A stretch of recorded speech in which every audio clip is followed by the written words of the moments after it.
छठ महापर्व तो है ही, लेकिन अब छठ की गाइडलाइन एक सियासी मुद्दा बन गई है। झारखंड सरकार के आपदा प्रबंधन विभाग ने गाइडलाइन जारी की। कोरोना से बचाव के मद्देनजर घाटों पर लोगों को नहीं जाना है। छठ घाटों पर इस बार पूजा नहीं होगी, लेकिन इसे लेकर घमासान मच गया। बीजेपी तो सरकार पर निशाना साध ही रही है। जेएमएम और कांग्रेस ने सरकार को सुझाव दिया है कि सरकार गाइडलाइन में एक बार फिर से विचार करे। एक रिपोर्ट देखिए पहले इस सियासत को लेकर के।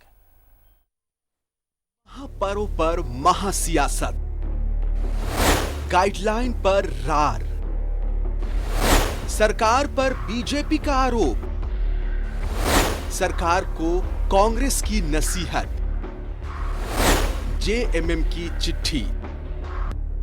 ये तस्वीरें रांची के बटन तालाब की है, जहां सांसद से लेकर विधायक तक सब आधे शरीर तक पानी में डूबे हुए हैं। ये विरोध का तरीका था। विरोध सरकार के आपदा प्रबंधन विभाग के द्वारा जारी गाइडलाइन का था।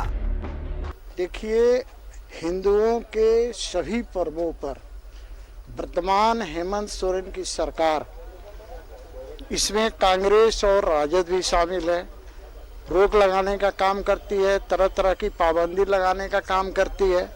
तो ये तो गलत है ना। आखिर हम सब पर्व मनाते हैं, कोविड का हम लोग पालन भी करते हैं, फिर भी आप हम पर प्रतिबंध लगाते हैं।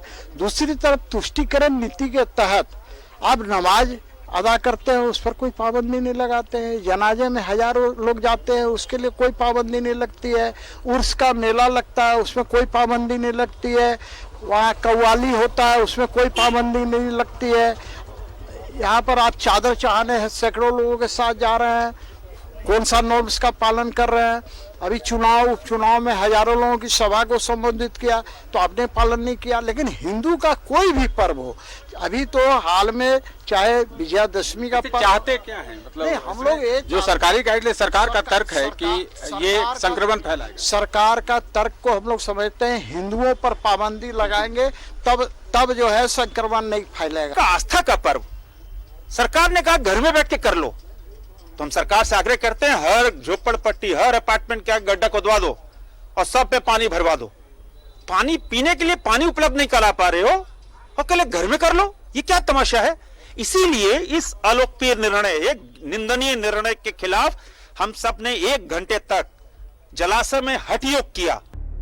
दूसरी तरफ इस गाइडलाइन को लेकर सियासत भी खूब चल रही है। बीजेपी ने तरह तरह के पोस्टर्स के साथ सरकार पर निशाना साधा। पूजा समिति और भारतीय जनता पार्टी के कार्यकर्ता मौजूद हैं। आप बताइए क्या है विरोध? देखिए, कोई विरोध नहीं है, विनती है, आग्रह है बारंबार राज्य सरकार से कि छठ महापर्व को लेकर तुरंत, इससे पहले कि ये मामला पूरा प्रादेशिक मामला हो, फिर बोलने लगे लोग कि राजनीतिक दल के लोग हैं, राजनीति कर रहे हैं, उससे पहले एक संशोधित गाइडलाइन आए कि सभी लोग, जैसे कि चुनाव हुआ है, रैली हुआ है, परिणाम निकले हैं, विजय जुलूस निकला है, उसी प्रकार छठ व्रती नियर बाई तालाब और जलाशय में जाए, उसका साफ सफाई हो, वो लोग सोशल डिस्टेंसिंग का पालन करें, छठ को जो व्रत करे वो ज्यादा भीड़ लेकर ना जाए। ऐसा गाइडलाइन राज्य मांग करता है, जिसको जनादेश दिया है उससे हम जनादेश का सम्मान करने की मांग करते हैं। और हमारा सिर्फ एक ही उद्देश्य है बैठने का कि राज्य सरकार संशोधित गाइडलाइन छठ महापर्व को लेकर आज के आज जारी करे। आप बताइए क्या माने खत्म कर दिया जाए ये सोशल डिस्टेंस? नहीं, सोशल खत्म नहीं किया जाए, लेकिन एक गाइडलाइन, देखिए सब छठ पर्व हिंदू की बहुत बड़ा भावना वाला पर्व है और हम लोग घाट पे जाते हैं। आप गाइडलाइन जारी किए हैं तो ये मानते हैं आपका गाइडलाइन, लेकिन आप चुनाव में हजारों की भीड़ संख्या इकट्ठा कर रहे हैं, उससे कोरोना नहीं हो रही है। वहीं जेएमएम की तरफ से महासचिव विनोद पांडे ने एक चिट्ठी लिखकर गाइडलाइन पर पुनर्विचार की मांग की, तो कांग्रेस की ओर से कार्यकारी अध्यक्ष राजेश ठाकुर भी यही मांग कर रहे हैं। बीजेपी की तरफ से भी मांग तो यही है, पर थोड़ी सियासत के साथ। जो छठ घाट को लेकर के फैसला सरकार का आया है, हम मुख्यमंत्री जी से मांग करेंगे कि के खिलाफ काम करने वाली सरकार है।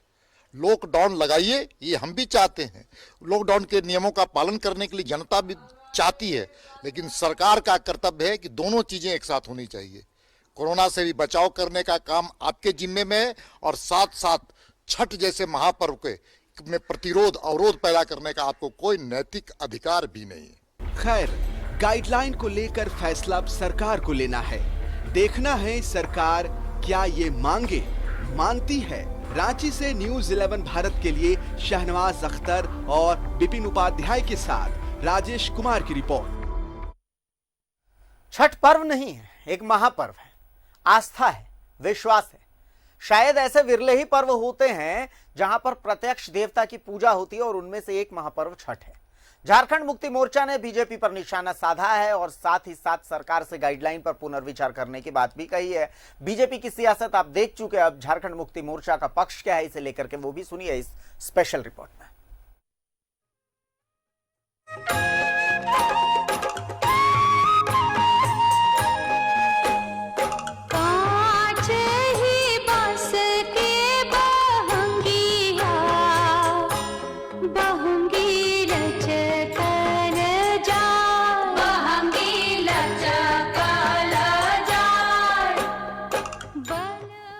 तो तय है कि इस बार कोरोना के कारण रौनकें ऐसी तो नहीं होंगी, पर छठ मैया की कृपा रही तो कोरोना का पतन निश्चित है। आपदा प्रबंधन विभाग ने छठ को लेकर गाइडलाइन जारी किया तो सियासत और विरोध साथ साथ चलने लगे।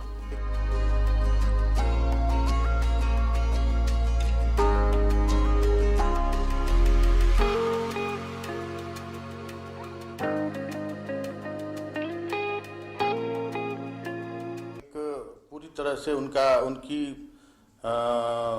उनका चरित्र बन गया है कि हर एक चीज में राजनीति का समावेश करना, और जो भी सरकार के द्वारा इस राज्य की जनता के हित में कदम उठाए जाते हैं उनके विरुद्ध बात करना, जनता को भड़काने का काम करना।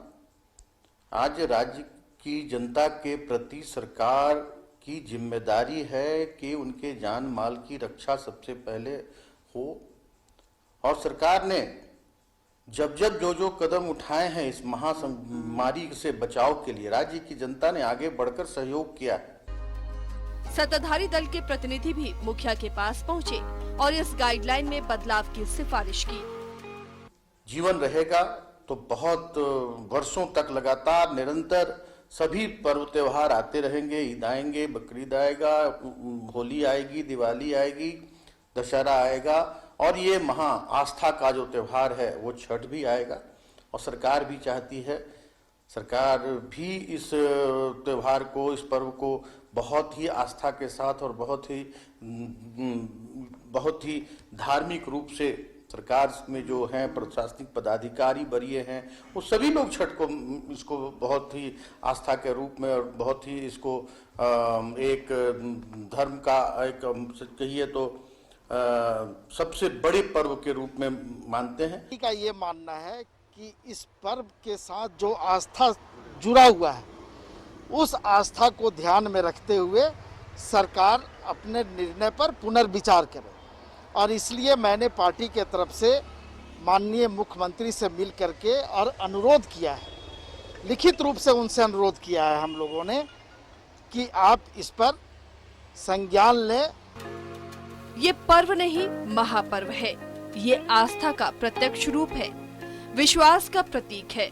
उम्मीद है सरकार जन भावनाओं का ख्याल रखेगी, गाइडलाइन में बदलाव जरूर होगा। रांची से न्यूज़ 11 भारत के लिए राकेश की रिपोर्ट। तो महापर्व छठ अब झारखंड में एक सियासी मुद्दा बन चुका है। जो छठ के जिनकी आस्था इस पर्व में है वो तो छठ का व्रत करेंगे, लेकिन इस गाइडलाइन को लेकर के सियासत बहुत तेज है। अब बीजेपी के प्रदेश अध्यक्ष दीपक प्रकाश ने कहा है कि वो पहले शख्स होंगे अगर गाइडलाइन सरकार वापस नहीं लेती है या इसमें बदलाव नहीं करती है, संशोधन नहीं होता है, तो वो पहले शख्स होंगे जो सर पर छठ की टोकरी लेकर के घाट जाएंगे। सुनिए क्या कुछ कह रहे हैं बीजेपी के प्रदेश अध्यक्ष दीपक प्रकाश। पार्टी समाज के साथ खड़ी है, समाज के साथ संघर्ष करने के लिए कदम से कदम मिला करके आगे बढ़ी है। आज हस्ताक्षर अभियान चल रहा है और आप देख रहे हैं जिस प्रकार से नौजवानों में, महिलाओं में, किसानों का और मजदूरों का जो उत्साह आया है इस आंदोलन के प्रति, और ये उत्साह इसलिए आया है कि ये सरकार जन विरोधी सरकार है, जनता की भावनाओं को नहीं समझने वाली सरकार। भारतीय जनता पार्टी का प्रदेश अध्यक्ष होने के कारण मैं सबसे पहला इसको तोड़ूंगा, इस कानून को तोड़ूंगा और साथ में दौरा लेकर के छठ के किसी तालाब में जाकर के पर्व मनाने का काम करूं। भारतीय जनता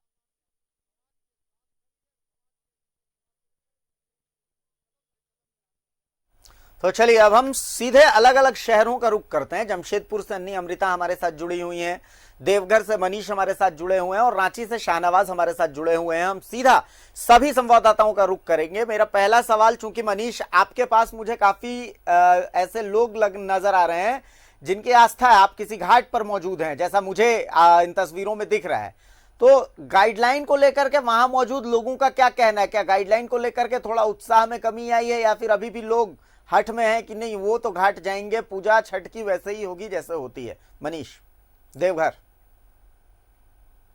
देखिए, हम इस वक्त बाबा नगरी जो है वहाँ जलसार के पास है और इससे थोड़ी ही दूर आगे पर शिव गंगा तालाब है जहाँ छठ पूजा होता है। मेरे साथ सबसे पहले एक महिला है जो वार्ड पार्षद भी हैं, हम इनसे प्रतिक्रिया लेते हैं, फिर और लोग जो हमारे साथ हैं बाकी उन सब लोग से हम प्रतिक्रिया लेंगे। गाइडलाइन में साफ अब आ गया कि अब आप अपने घर में ही पूजा कर पाएंगी, शिवगंगा तक भी नहीं जा पाएंगे, क्या प्रतिक्रिया होगी? थोड़ा गाइडलाइन में संशोधन करने की ज़रूरत है, हमको लगता है। ऐसे जैसे दुर्गा पूजा के टाइम में आया कि छोटा मूर्ति बनाए, छोटा पंडाल करे, सोशल डिस्टेंस का पालन करे, वैसा कुछ नियम बनाना चाहिए था सरकार को। एक बार हमको लगता है विचार का ज़रूरत है, क्योंकि बहुत कम समय है। लास्ट टाइम में ऐसा निर्देश आना ये थोड़ा सही नहीं है, क्योंकि ये तो आस्था का पर्व है और लोग बड़ा नियम से मानते हैं। सब लोग सक्षम नहीं है कि अपने छत पे वैसा टैंक बना सके, उसमें कर सके।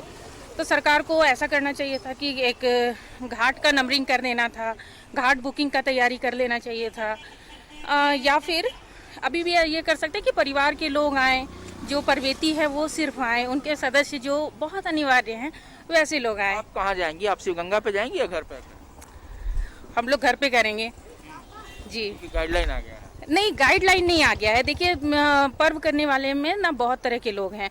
ऊंचे तबके के जो लोग हैं जिनके पास सब संसाधन है, वो पहले भी लोग घर पे करते थे। बहुत सारे लोग हैं कि भीड़ भड़का में जाना पसंद नहीं करते हैं। लोगों को पता है कि कोरोना है, उससे भी लोग परहेज कर रहे हैं।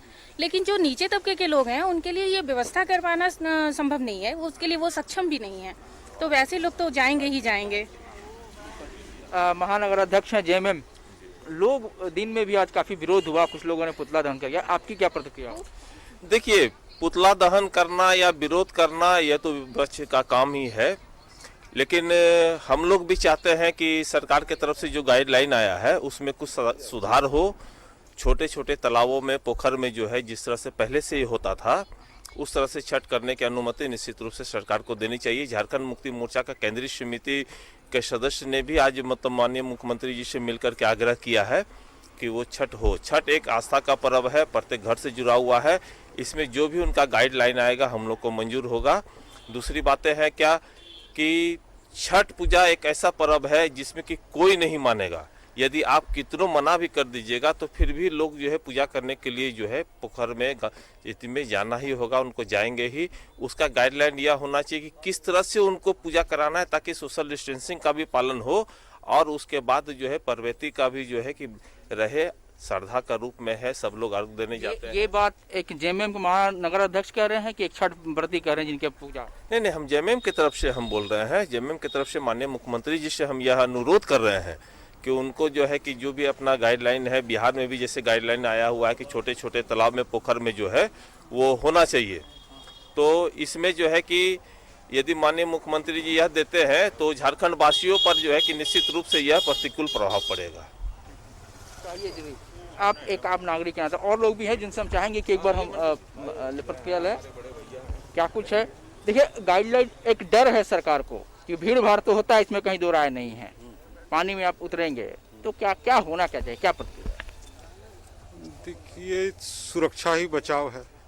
गाइडलाइन जो उनका है वो अच्छा है, लेकिन चूंकि ये आस्था का पर्व है, हर घर में वो संभव नहीं है कि अपने से करे, तो तालाब जाना तो आवश्यक है।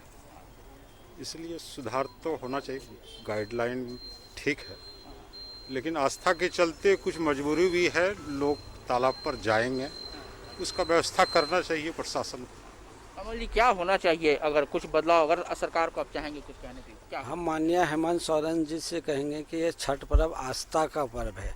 यह एक बहुत स्वच्छ पर्व है और ऐसे धर्म और के साथ छेड़छाड़ खिलवाड़ न करें, बिल्कुल, क्योंकि सदियों से चलते आ रहा है नदी और आस्था का ये पर्व है, उसके साथ आस्था का ये पर्व है। कि इस घाट लोगों की यही मांग है कि इसमें संशोधन होना चाहिए। एक बार हम जमशेदपुर का रुख करते हैं, एक बार हम जमशेदपुर का, मनीष एक बार हम जमशेदपुर का रुख कर रहे हैं। अन्नी हमारे साथ मौजूद है वहां पर। अन्नी, भावनाएं हैं, कोरोना भी है।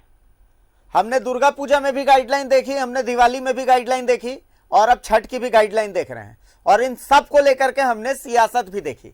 अगर जमशेदपुर का रुख कहें इस गाइडलाइन को लेकर के, तो जमशेदपुर का रुख क्या कह रहा है? जमशेदपुर का मिजाज छठ को लेकर के, नए गाइडलाइन को लेकर के क्या कह रहा है? अन्नी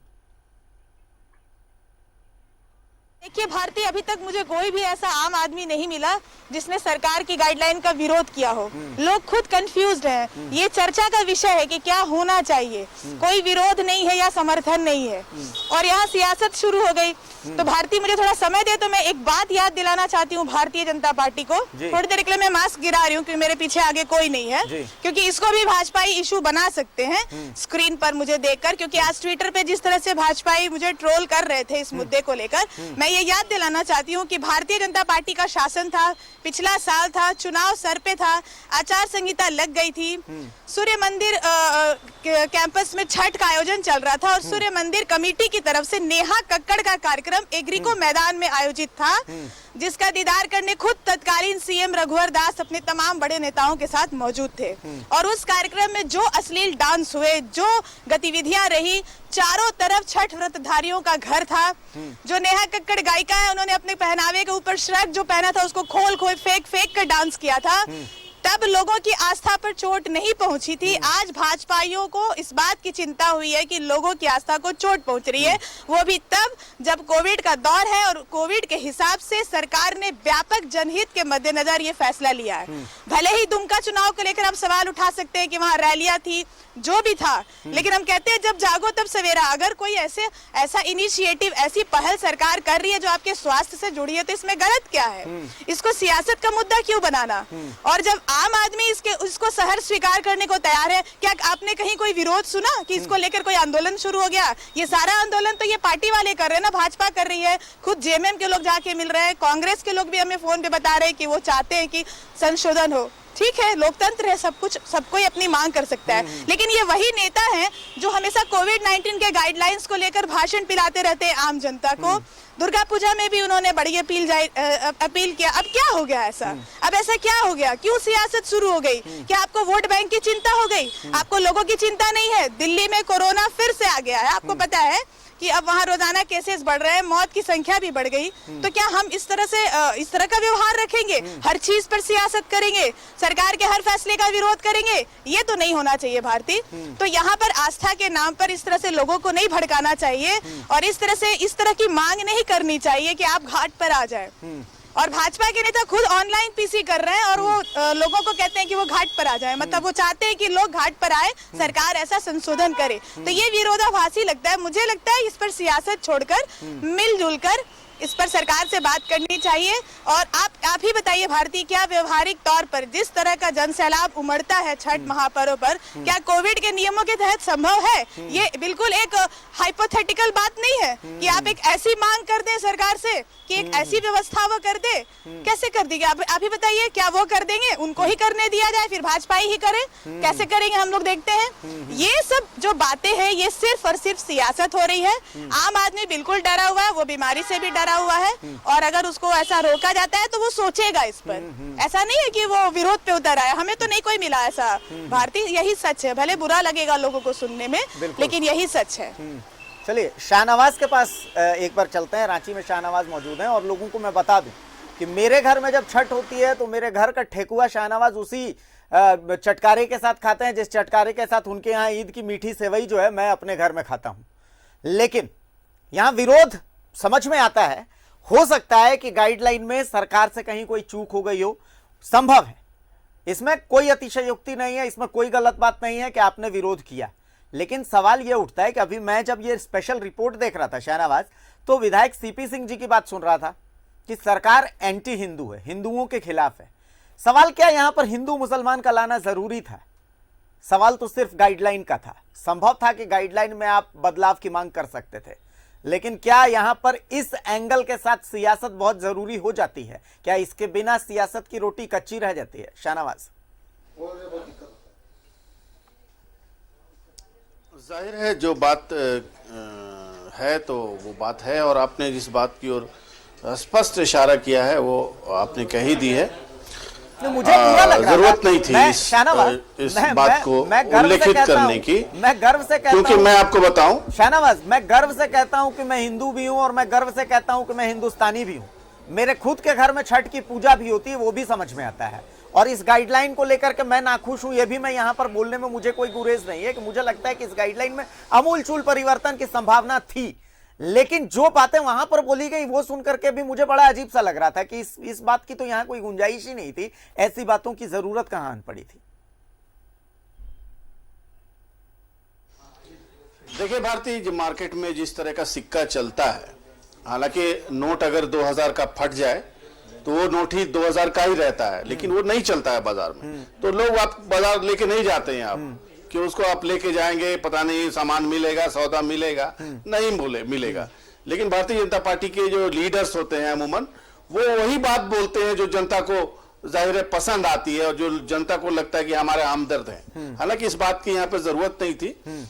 मैं इसको इस तरह से विवेचित करना चाहता हूं कि मैं खुद चाहता था कि जब चुनाव में इतनी बड़ी बड़ी रैलियां की जा सकती हैं, जब विजय जुलूस निकाले जा सकते हैं, 20,000 40,000 लोग इकट्ठा आप चुनाव में कर सकते हैं, तो फिर छठ पर्व के लिए इतनी पाबंदी की जरूरत क्या है?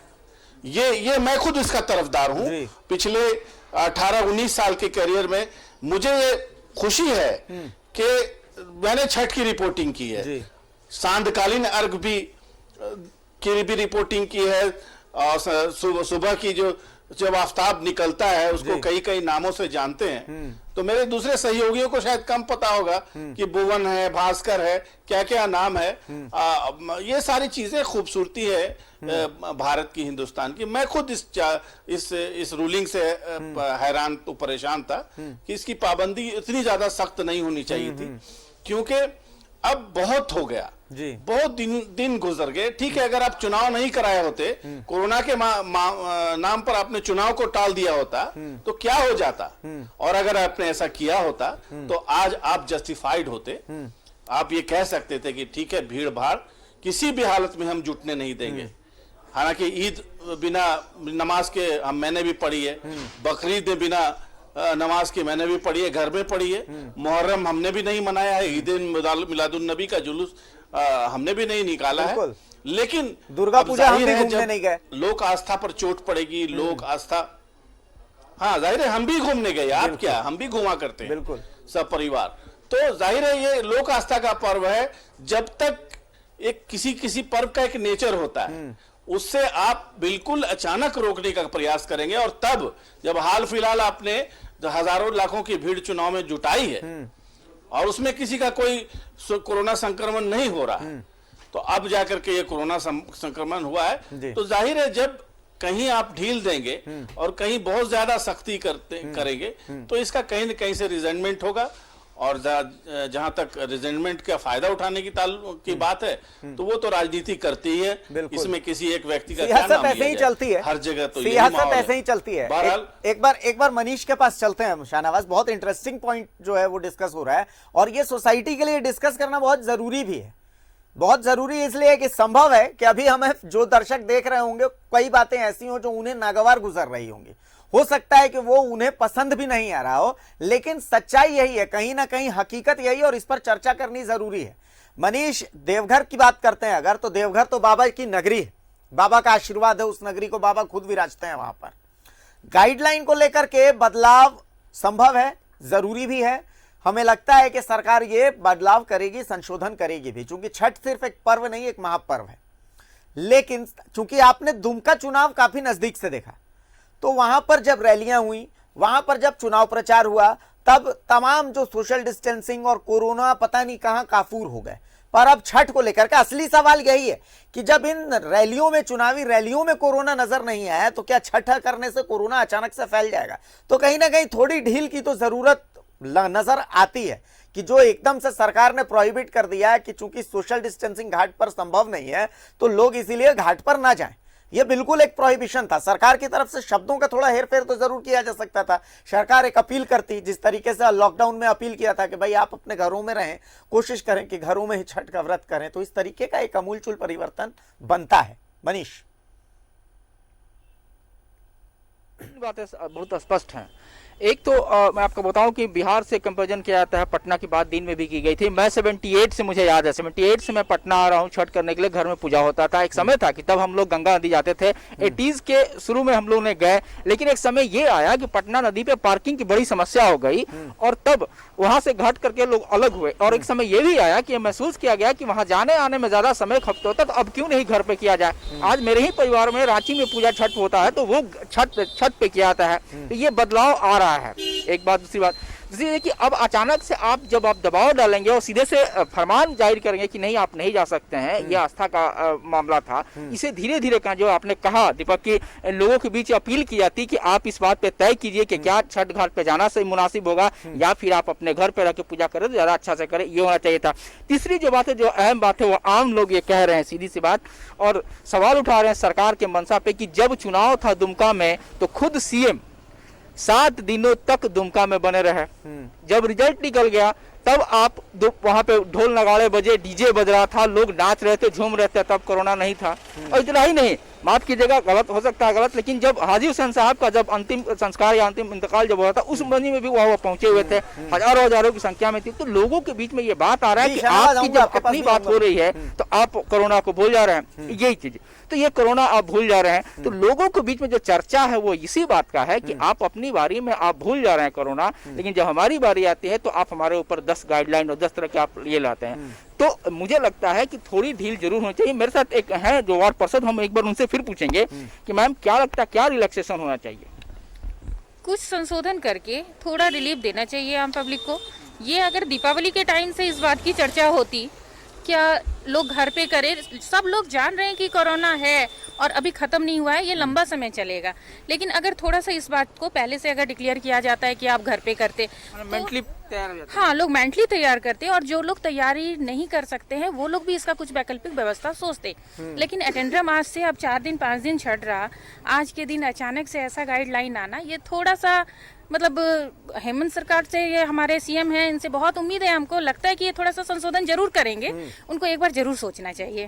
क्या जय मैम सुरेश जी, क्या यही हो सकता था कि पहले से तैयार करना चाहिए था, शायद गलत समय पर गलत निर्णय लिया? देखिए, सही समय पर ही निर्णय लिया जाता है। जैसे कि दशहरा के समय पर निर्णय लिया गया, दीपावली के समय पर निर्णय लिया गया, दीपावली के जस्ट सुबह में जो यह निर्णय लिया गया, इसमें केंद्र सरकार हर चीज में छोटी छोटी चीजों में गाइडलाइन देती है। केंद्र सरकार को यह गाइडलाइन निश्चित रूप से देना चाहिए कि मतलब इस छठ पर्व में जानता है कि मतलब समूचा होता है यह छठ पर्व, चाहे वो महाराष्ट्र हो, चाहे वो दिल्ली हो, चाहे बिहार हो या यूपी हो या हमारी झारखंड हो, इसमें केंद्र सरकार का कोई गाइडलाइन आना नहीं। बिल्कुल, लेकिन केंद्र सरकार हर राज्य के लिए अलग अलग गाइडलाइन नहीं दे सकती ना, इसलिए केंद्र सरकार हर राज्य के लिए अलग अलग गाइडलाइन नहीं दे सकती। चलिए मनीष, चलिए बहुत शुक्रिया मनीष आपका, आप जुड़े हमारे साथ। शाहनवाज और अन्नी आप हमारे साथ बने रहें। मनीष, बहुत शुक्रिया आपका कि आप हमारे साथ जुड़े और आपके साथ कई लोग थे जिन्होंने बातचीत की। यहां हम एक छोटे से ब्रेक के लिए रुक रहे हैं। शाहनवाज, अन्नी आप हमारे साथ बने रहेंगे और ब्रेक के बाद हमारे साथ धनबाद से अभिषेक भी जुड़ेंगे। इस चर्चा को हम आगे बढ़ाएंगे, चूंकि कई महत्वपूर्ण बातें हैं जिस पर बात करना बहुत जरूरी है और आज वही महत्वपूर्ण बातें होंगी।